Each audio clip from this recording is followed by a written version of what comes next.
We visited a Maasai tribe church service. It was in a very remote area, and much of the drive over there was off-road. When we arrived, they greeted us with songs, and each of us were given a traditional Maasai cloak called a shuka.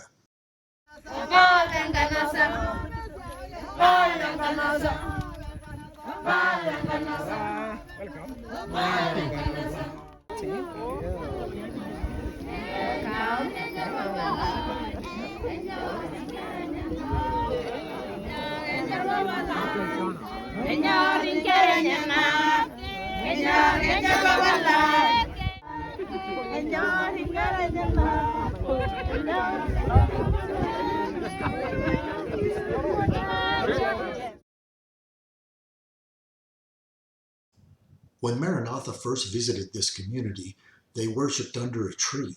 So recently, volunteers built this steel structure for them to worship in.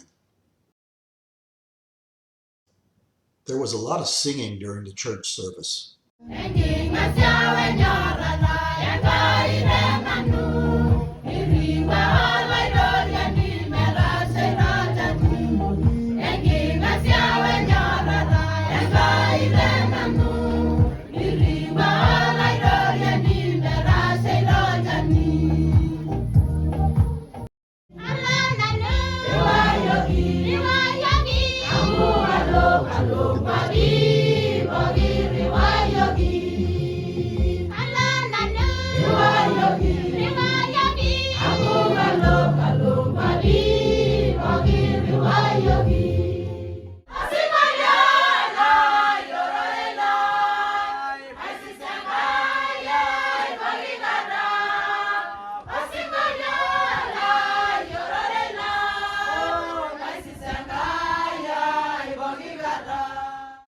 These people were very happy and friendly. Many of the kids walked around and mingled among us and even sat on our laps. This little guy kept rubbing my white skin and lightly pulling the hair on my arms and fingers. He seemed fascinated by it. I think the kids liked having their pictures taken.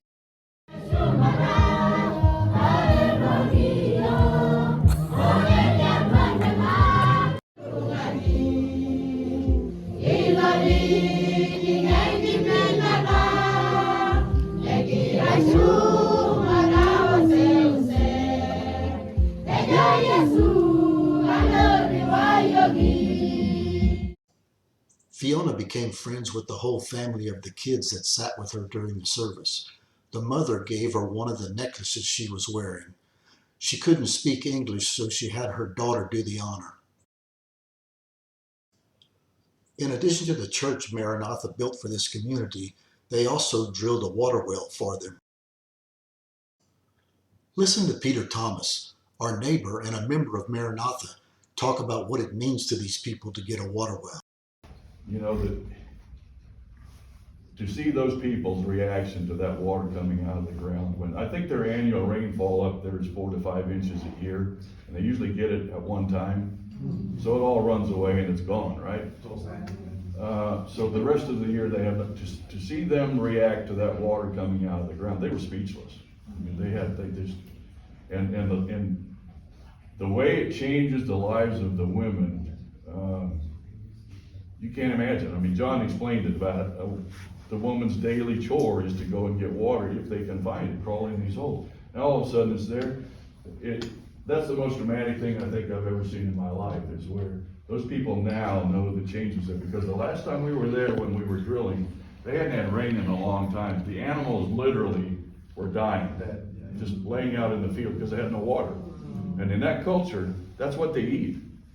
If you don't have any animals, you're the next on the list that's not going to make it, right? So it was a very critical point when we hit that water. So I can just tell you that all the things that Maranatha does, that probably is the most, I don't know whether impressive is the word, or the most life-changing for those people and for everybody that's involved in donating to that well, or actually getting to go up there and see it happen. So I know many of you here have donated toward that first well drilling thing. I thank you for that. I can tell you that those dollars go a long way over here, and it's dramatic what we did with it. So It was such a great experience to interact with these people who live such a different life than we do.